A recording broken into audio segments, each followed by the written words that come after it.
پتہ یہ چلا قرآن کے اسلوب سے کہ زکوٰۃ عام ٹیکس کی طرح نہیں ہے۔ جو حکومتیں اپنا نظام حکومت چلانے کے لیے عوام پر ٹیکس عائد کرتی ہیں، وہ ٹیکس زکوٰۃ کی کوئی قسم نہیں ہے۔ زکوٰۃ اللہ کا ایک حکم ہے، عبادت ہے، گناہوں سے پاک صاف ہونے کا ذریعہ ہے، اخلاقی بیماریوں کو ختم کرنے کا ایک ذریعہ اور سبب ہے۔ لیکن ٹیکس جو حکومتوں کی طرف سے عوام پر عائد کیے جاتے ہیں نظام حکومت چلانے کے لیے، اس کا زکوٰۃ کے ساتھ کوئی تعلق نہیں، وہ ایک الگ اور جدا چیز ہے۔ سمجھ لیں کہ ٹیکس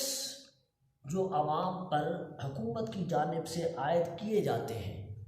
شرعاً ان کی کیا حیثیت ہے؟ کیا شریعت اس بات کی اجازت دیتی ہے کہ کوئی حکومت نظام حکومت چلانے کے لیے اپنی عوام پر ٹیکس عائد کرے اور پھر وہ ٹیکس وصول کر کے اپنا نظام چلائے؟ تو دیکھیں، اصل جو اسلامی حکومت میں نظام دیا گیا وہ یہ دیا گیا کہ آپ کا جو بیت المال ہے، آپ کا جو خزانہ ہے، اس کے اندر جو آمدن کی مدات ہیں وہ یہی چیزیں ہونی چاہیے جو قرآن و سنت میں موجود ہیں۔ آپ کے بیت المال کی جو آمدن کی مدات ہیں، یعنی جن جن مدات سے آپ کے بیت المال میں مال آنا چاہیے، وہ زکوٰۃ ہے کہ آپ عوام سے زکوٰۃ وصول کر کے بیت المال میں رکھیں، آپ عشر وصول کر کے بیت المال میں رکھیں، آپ خراج وصول کر کے بیت المال میں رکھیں، آپ جزیہ وصول کر کے بیت المال میں رکھیں، آپ مال غنیمت کا خمس نکال کر بیت المال میں رکھیں۔ کوئی خزانہ زمین سے نکل آتا ہے، اس خزانے کا ایک مخصوص حصہ وہ بیت المال میں رکھے۔ تو بیت المال کی اسلامی حکومت میں جو مدات ہیں، جائز مدات جن سے بیت المال کو بھرا جا سکتا ہے اور پھر اس مال کو نظام حکومت چلانے کے لیے صرف کیا جا سکتا ہے، خرچ کیا جا سکتا ہے، وہ یہی جائز مدات ہیں۔ انہی سے آپ اپنے بیت المال میں اضافہ کر سکتے ہیں، آمدن لا سکتے ہیں۔ ہاں، اگر کوئی ہنگامی صورتحال ہے یا کوئی جنگی صورتحال ہے یا کوئی قحط کی صورتحال ہے، تو ایسے حالات میں، ہنگامی حالات میں، جنگی حالات میں، قحط سالی کی حالات میں، بے روزگاری کے حالات میں، اگرچہ علماء فقہا نے اس بات کی اجازت دی ہے کہ ان شرعی مدات سے ہٹ کر اگر آپ ضرورت سمجھیں تو آپ عوام پر ٹیکسز عائد کر سکتے ہیں، لیکن ضروری ہے کہ وہ ٹیکسز عوام کے لیے بوجھ نہ بنے اور آپ کی ضروریات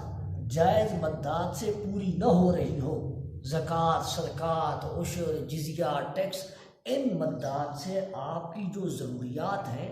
وہ پوری نہ ہو رہی ہوں، تب تو آپ عوام پر ٹیکس عائد کر سکتے ہیں، لیکن وہ ٹیکس بھی اتنے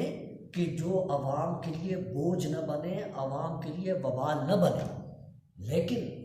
آج کل جو ہمارے ہاں ٹیکسز کا انتظام ہے یا نظام ہے، وہ عدل و انصاف سے بالکل خالی ہے۔ اس کا مقصد کوئی عوام کی انفرادی یا اجتماعی ضروریات پوری کرنا نہیں ہوتا، وہ حکومت اور ارکان حکومت کے اپنے مفادات کے لیے ٹیکسز اکٹھے کیے جاتے ہیں کہ حکومت کے اپنے اخراجات پورے نہیں ہوتے، جو ارکان حکومت ہے ان کے اخراجات پورے نہیں ہوتے، ان کو پورا کرنے کے لیے عوام پر ٹیکسز کیا ایک بہت بڑا بوجھ ہے جو بالکل ناانصافی ہے، عدل و انصاف کے خلاف اور عوام کے ساتھ ظلم ہے۔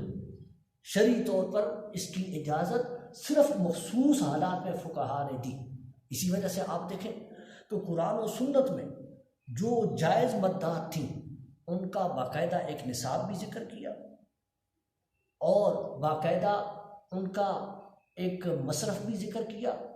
باقاعدہ ان کی ایک مقدار بھی ذکر کی کہ زکوٰۃ کے لیے کتنا نصاب شرط ہے، زکوٰۃ کے کون کون سے مصارف ہیں، زکوٰۃ کتنے عرصے کے بعد نکالی جائے گی، کتنی مقدار میں نکالی جائے گی، اسی طرح عشر ہے، اسی طرح خراج ہے، جزیہ ہے۔ یہ ساری چیزیں باقاعدہ قرآن و سنت میں ان کی تفصیلات ہیں، لیکن ٹیکسز کی کوئی تفصیلات نہیں جو عوام پر عائد کیے جاتے ہیں، اس لیے کہ یہ ہنگامی اور مجبوری کی حالات کی چیزیں ہیں۔ ان کو فقہا نے دیگر عام نصوص کے تحت داخل کر کے اجازت دی، لیکن وہ اجازت مشروط اجازت ہے۔ وہ اس صورت میں ہے کہ جب ان جائز مدات سے آپ کا نظام نہ چلتا ہو، آپ کے اخراجات پورے نہ ہوتے ہوں، تو ایسی صورت میں آپ ٹیکسز لاگو کر سکتے ہیں، لیکن وہ بھی اتنے کہ جو عوام پر بوجھ نہ بنے، اور وہ بھی ہر کسی پر نہیں، بلکہ صرف ان لوگوں پر جو مالدار ہیں، صاحب ثروت ہیں، اور ان کی مالی جو پوزیشن ہے وہ اچھی ہے، تو وہ بھی صرف ان پر عائد کیے جا سکتے ہیں، اور ان سے وصول کر کے حکومت اور نظام حکومت کو آگے چلایا جا سکتا ہے۔ لیکن ہر کسی پر ٹیکس عائد کرنا، اور وہ بھی اس کی طاقت اور استطاعت سے بڑھ کے اور زبردستی وصول کرنا، یہ تو شرعاً کسی صورت میں بھی جائز نہیں، بلکہ ناجائز اور حرام ہے، اور عدل و انصاف کے خلاف ہے، اور ظلم کی ایک بدترین صورت ہے۔ اللہ تعالیٰ میں سمجھنے کی